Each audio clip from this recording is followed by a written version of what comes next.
திருச்சிற்றம்பலம். திருமூலரையா திருவடிகள் போற்றி போற்றி, குருவடியும் திருவடியும் வணங்கி இந்த பதிவை ஆரம்பிக்கலாம் அன்பர்களே. பொதுவாகவே இன்றைக்கி இருக்கக்கூடியவங்க நிறைய பேர் குழப்பிக்கக்கூடிய ஒரு விஷயத்தை பற்றி தான் ஒரு சின்ன அலசல் இந்த பதிவு அப்படிங்கிறது. திருமணம் ஆயிட்டா, திருமண பந்தத்துக்குள்ளே போயிட்டா, குழந்தைகளை பெற்றெடுத்து விட்டால் அவர்கள் முக்தியை பற்றி சிந்திக்கலாமா, வீடு பேர் அப்படிங்கிறது அவங்களுக்கு கிடைக்குமா அப்படிங்கிற பல்வேறு விதமான கேள்விகள் எழுப்பப்படுகின்றன அல்லவா? அதை பற்றி தான் இதில் பார்க்க இருக்கோம். பொதுவாக எல்லா சமயங்களுமே பார்த்திங்க அப்படின்னா அன்பு கருணை ரெண்டு விஷயத்தை பற்றி உறக்க பேசும். அந்த ரெண்டுமே இந்த உலக வாழ்க்கையிலே ரொம்ப முக்கியமான விஷயம். அதுவும் இறை உணர்தலுக்கு அந்த ரெண்டு விஷயங்களும் அடிப்படை தேவைகள் அப்படின்னே சொல்லலாம். ஒரு மனதில் இரக்கம் இல்லை, கருணை இல்லை அப்படிங்கும்போது அவர்களால் இறைவனை உணர்ந்து கொள்ள முடியாது அப்படிங்கிறதையும், அதே போல் அந்த முக்தி நிலையை சென்றடைய முடியாது அப்படிங்கிறத பற்றியெல்லாம் நிறைய ஞானியர்கள் நமக்கு எடுத்து கூறியிருக்கிறார்கள். நம்மளோட தர்மம் நமக்கு என்ன சொல்லுது அப்படின்னு பார்த்தா, இறைவனை அடைவதற்கு ஒரு வழி மட்டும் கிடையாது, பல்வேறு வழிகள் இருக்கின்றன. அந்த பல்வேறு வழிகளிலே நமது எண்ணத்திற்கு ஏற்றாற் போல, சிந்தனை ஓட்டத்திற்கு ஏற்றாற் போல நமக்கு அமைகின்ற குருமார்கள், ஏன்னா இறைவனின் சித்தம் குரு அமைவது எல்லாம் இறைவனின் சித்தம். அவர் வழிகாட்டுதலின்படி செல்லும் பொழுது அந்த ஞான நிலை அல்லது முக்தி நிலை அப்படிங்கிற விஷயம் நமக்கு கிடைக்கக்கூடும். அதில் தெளிவாக இருந்து கொள்ள வேண்டிய விஷயம், ஏன் இந்த மாதிரி குழப்பிக்கிறாங்க அப்படின்னா, பொதுவான கண்ணோட்டம் எப்படி இருக்குன்னா, பிரம்மச்சரியம் இருக்க வேண்டும், அந்த பிரம்மச்சரியத்தின் வாயிலாகத்தான் அந்த முக்தி நிலை அப்படிங்கிறது கிடைக்கக்கூடும் அப்படின்னு சில பேர் ஒரு ஆழ்ந்த நம்பிக்கையில் இருப்பார்கள். தவறே இல்லை, அவர்களுக்கும் முக்தி நிலை கிடைக்கும், அவர்களுக்கும் அந்த வீடு பேர் இன்பம் என்பதை இறைவன் நல்குவார், மாற்று கருத்தில்லை. ஆனால் பிரம்மச்சரியத்தில் இருக்கக்கூடிய எல்லாத்துக்குமே அது கிடைத்து விடுமா அப்படின்னு கேட்டால், அவரவர் மனப்பக்குவத்தை பொறுத்து அப்படிங்கிறத தான் அந்த இடத்துல குறிப்பிட முடியும். அதே போல தான் யோக கலாச்சாரம்னு ஒன்று உண்டு. அது இன்றைக்கும் பார்த்திங்கன்னா ஆதியோகியான பரம்பொருள் சிவபெருமான் அருளியது அப்படிங்கிறனால அந்த யோக கலைகளை குருமார்கள் மூலமாக பலருக்கும் அது பரவி இருக்கிறது. அந்த யோகத்தின் மூலமாக அந்த அரும்பெரும் முக்தி நிலையை அடைய முடியும் அப்படிங்கிறது யோக கலாச்சாரத்திலே உள்ள ஆழ்ந்த நம்பிக்கை. அதில் மாற்று கருத்தையில் அது உண்மையும் கூட. ஏன்னா நிறைய சித்தர்களை நாம் பார்த்திருப்போம். அந்த ஜீவசமாதி அடைகின்றவர்கள் அப்படியே காற்றோடு காற்றாக கலக்கக்கூடிய எல்லா தன்மையும் அந்த யோக கலாச்சாரத்திலே உண்டு. ஆனால் யோகத்தை கற்ற அனைவரும் முக்தி அடைந்து விடுகிறார்களா அப்படின்னு கேட்டால் அது இறைவனுக்கே வெளிச்சம். ஏன்னா நமக்கு இருக்கின்ற கர்மாவின் அடிப்படையிலே நாம் எதை உணர வேண்டும், எதன் அடிப்படையில் நாம் முக்தி நிலையை அடைய வேண்டும் என்றெல்லாம் இறைவன் நமக்கு விதித்திருக்கிறார் என்றால் அதன்படியே நடக்கும். ஒருவேளை இந்த ஜென்மத்திலே அந்த யோக கலாச்சாரத்திலே முயன்று முக்தி நிலை அடைய முடியாவிட்டாலும் கூட இறைவன் இன்னொரு பிறவியை நல்கி இதனுடைய தொடர்ச்சியாக அந்த பிறவியிலே நமக்கு முக்தியை கொடுப்பதற்கு வாய்ப்பு இருக்கும், மாற்று கருத்தே இல்லை. இப்போ இந்த இரண்டிலும் முக்தி அப்படிங்கிறதுக்கு பிரம்மச்சரியத்திலும் உண்டு, யோகத்திலும் முக்தி நிலை அப்படிங்கிறது உண்டு. இதில் இந்த சரியை கிரியை யோகம் ஞானம் அப்படின்னு சொல்லுவாங்க இல்லையா? அதில் இந்த சரியை அப்படின்னு சொல்லக்கூடியது, கிரியை அப்படின்னு சொல்லக்கூடியது, அந்த சரியை மட்டுமே ஆத்மார்த்தமாக செய்து இறைவனின் திருப்பாதத்தை அடைந்தவர்களும் உண்டு. கிரியை மட்டும் செய்து அந்த இறைவனின் திருப்பாதத்தை அடைய பெற்றவர்களும் உண்டு. யோகம் ஞானம் இந்த மாதிரி எல்லா விஷயங்களிலுமே தத்தம் வாய்க்கப்பெற்ற விதியின் பலனாக அவர்கள் அனுபவித்து அடுத்த நிலையை அடைந்தது உண்டு அப்படிங்கிறது நம் முன்னர் பார்த்திருக்கின்றோம். அப்போ ஒரு மனிதனுக்கு திருமணமாகிறது, அடியே மீண்டும் குறிப்பிடுவது, ஒரு மனிதனுக்கு திருமணமாகிறது. திருமண பந்தம் என்பது முக்திக்கு தடையாக இருக்குமா அப்படின்னா கண்டிப்பாக கிடையாது, கண்டிப்பாக கிடையாது. அப்படி சொன்னால் அவர்கள் அடிப்படை புரிதல் அற்றவர்கள் அப்படிங்கிறத தெளிவாக தெரிஞ்சுக்குங்க. சரி, திருமணம் ஆகிவிட்டது, 2-3 குழந்தைகள் பிறந்து விட்டது, அவர் முக்திக்கு முயற்சி செய்யக்கூடாதா, அவருக்கு முக்தி கிடைக்காதா அப்படின்னு கேட்டால் அப்படிப்பட்ட கருத்தே ஏற்றுக்கொள்ளப்பட மாட்டாது, ஏற்றுக்கொள்ளப்பட தேவையும் இல்லை.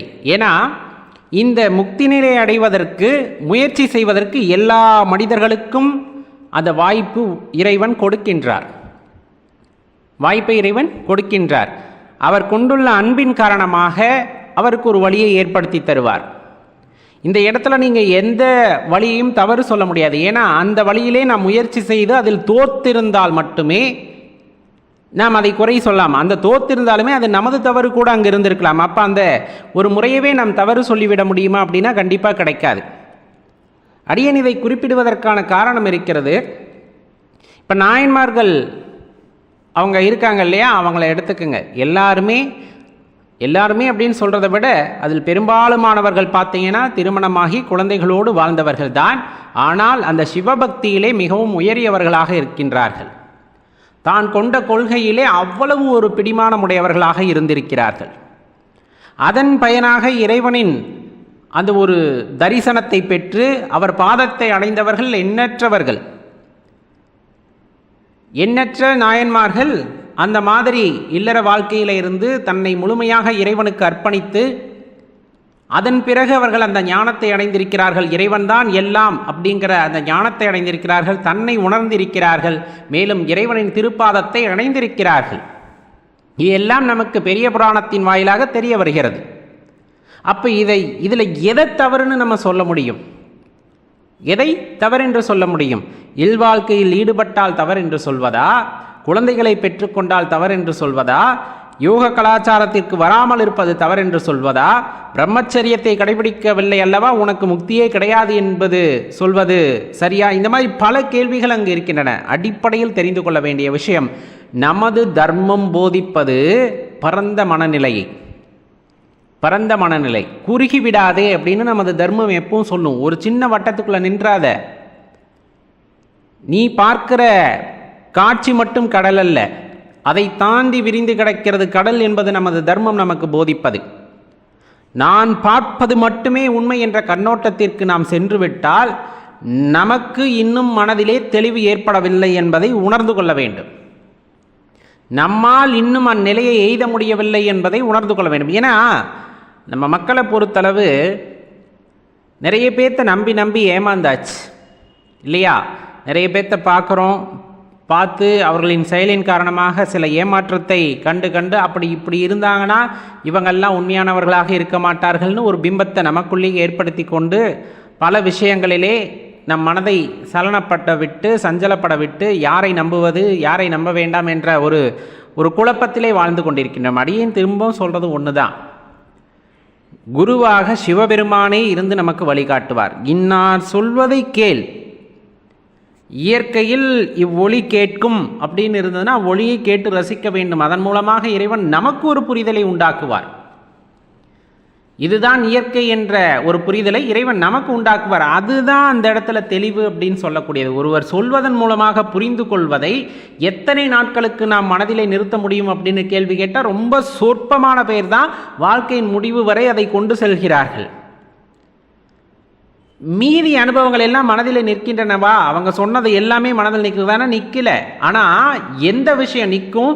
தான் உணர்ந்து தான் அறிந்து தன்னால் உணரப்பட்ட ஒரு விஷயம் வாழ்க்கை முழுவதுமே நீடித்திருக்கும். அதனால தான் சொல்கிறது, சரியான குருமார்கள் கிடைத்து விட்டால் சில விஷயங்களை நமக்கு போதனை செய்கிறார்கள் என்றால் அதனை முறையாக பயிற்சி செய்து அதன் மூலம் கிடைக்கின்ற அனுபவம் தான் உங்களுக்கு அடுத்த குருவாக மாறும். அடுத்த குருவாக மாறுகின்ற அந்த அனுபவமே சிறந்த ஆசானாகவும் இருக்கும். ஏன்னா இந்த அனுபவத்தினால் கிடைக்கக்கூடிய அந்த ஒரு விடையை விட மற்ற யாராலும் அதனை விட மேலான விடையை கூறிவிட முடியாது என்பது உலக நியதி. அப்போ தெளிவாக தெரிந்து கொள்ள வேண்டிய விஷயம் என்னன்னா, இப்போ இல்லற தர்மத்திலே இருப்பவர்கள் இறைவனை சரணடைந்தால், இறைவனின் திருவருள் கிடைத்தால் அவர்களும் ஞானத்தை பற்றிய உணர்தலை உணர்வார்கள். யார் மூலமாக இயற்கை நம்மக்கிட்ட பேசுவோன்னே நமக்கு தெரியாது. முதலில் அதை நம்ம தெளிவாக தெரிஞ்சுக்கணும். இன்னார் பேசினாதான் அப்படின்னு நம்ம மனசில் வந்துருச்சு அப்படின்னு சொன்னோன்னாவே நம்ம இன்னும் புரிதல் இல்லாமல் இருக்கோங்கிறது அர்த்தம். உங்கள் குழந்தை பேசும் அந்த பேச்சிலே பல ஆயிரம் அர்த்தங்கள் இருக்கும். ஆனால் நம்ம என்ன நினச்சிக்கிறோம்? இப்படி ஒரு உயரிய நிலையிலே இருப்பவர் பேசினால்தான் அதில் உண்மை இருக்கும் அப்படின்னு நினைச்சு கொள்வது நம்முடைய தப்பா அல்லது அவரின் தப்பா? யோசிக்க வேண்டிய விஷயம் அல்லவா? குழந்தைகள் மழலை குரலில் பேசும் பொழுது பல போதனைகளை நமக்கு எடுத்துச் சொல்லும். குழந்தைகளின் செயல்கள் நமக்கு பல போதனைகளை எடுத்துச் சொல்லும். குழந்தை தானே என்று உதாசீனப்படுத்திவிட்டால் அந்த போதனைகள் நமக்கு கிடைக்கப் போவது இல்லை. பலர் தவறான போதனைகளை சொன்னாலுமே கூட உயரிய நிலையில் இருக்கின்றார் அப்படின்னு அதை எடுத்துக்கொள்வது நம்முடைய தப்பா இல்லை அவருடைய தப்பா?